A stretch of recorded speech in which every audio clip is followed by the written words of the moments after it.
Kamusta po kayo, Nyolo po?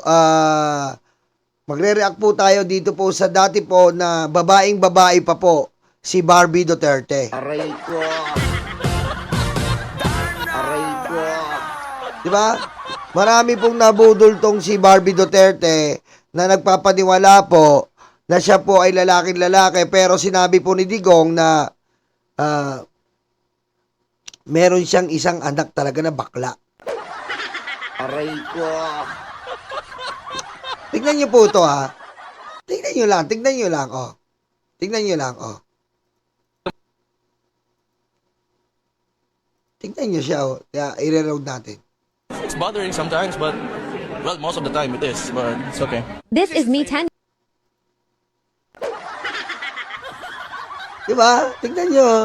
Tignan niyo siya, oh. Someone, Ganun talaga, no? Ganun talaga, no? Tapos, tignan mo, yung ano niya, yung facial niya, no? Bading na bading. Aray ko. bothering sometimes, but well, most of the time it is. Eh, no? Bading na bading talaga nun pa lang, eh, oh. Diba? Diba? Ganito yung itsura niya, eh. Nung nagpupunta siya sa Hong Kong, kasama niya si Mabanta. Aray ko. Diba? Doon sila sumusubo ng maraming edits yata, eh. Aray ko. Subo! Subo mo! Subo mo ang tarugo ko! Aray ko. After 10 years, nag-addict. Paano na? But it's okay. This is me 10 years in DDS land. Martial law. It is martial law without declaring it formally. You know, I'm really sick and tired. Ina, tignan mo yung tsura, Kadiri. From Chupapi to Kadiri, men. Ano yan? Kita nyo naman po, from Chupapi to Kadiri. Aray ko.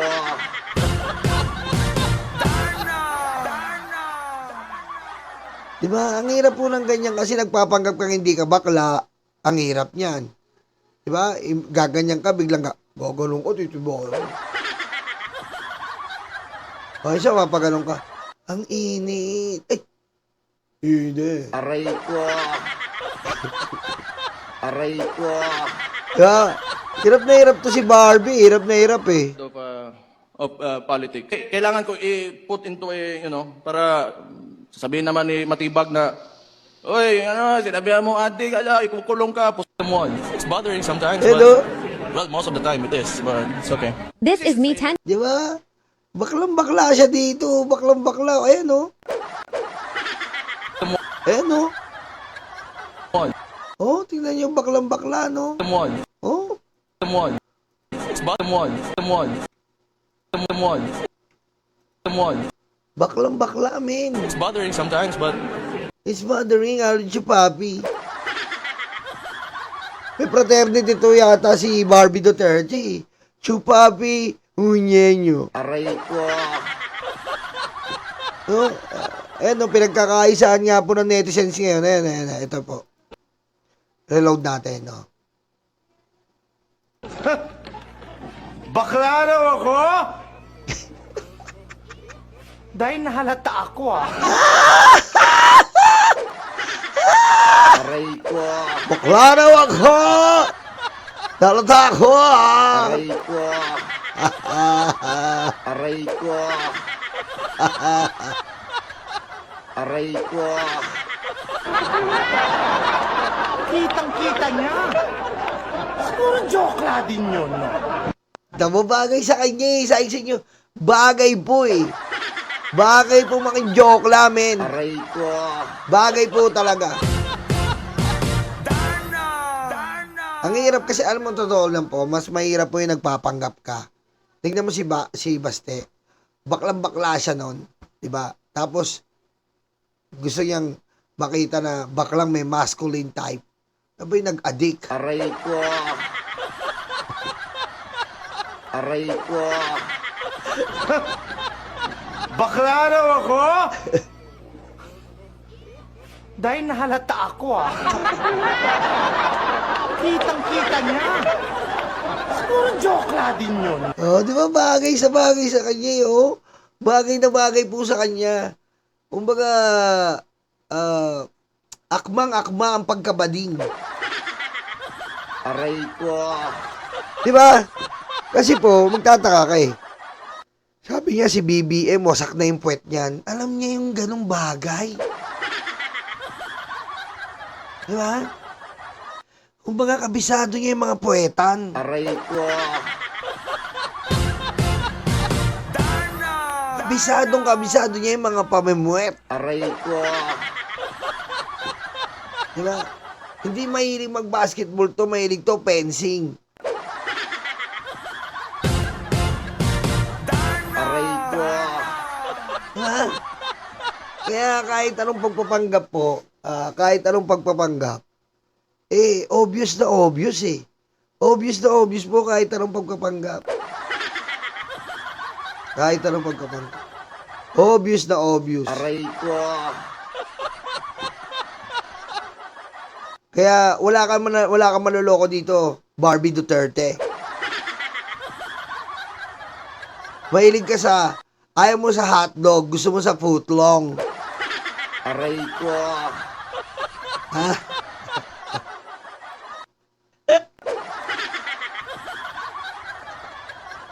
Diba? Ang grabe, no? Grabe tong tao na to. Tapos makikita nyo po yung baha sa Davao, grabe.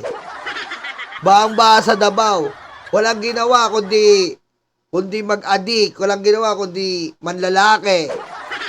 Bago ka na, Baste. Bago ka na. Aray ko. Ayusin mo yung kabaklaan mo.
hindi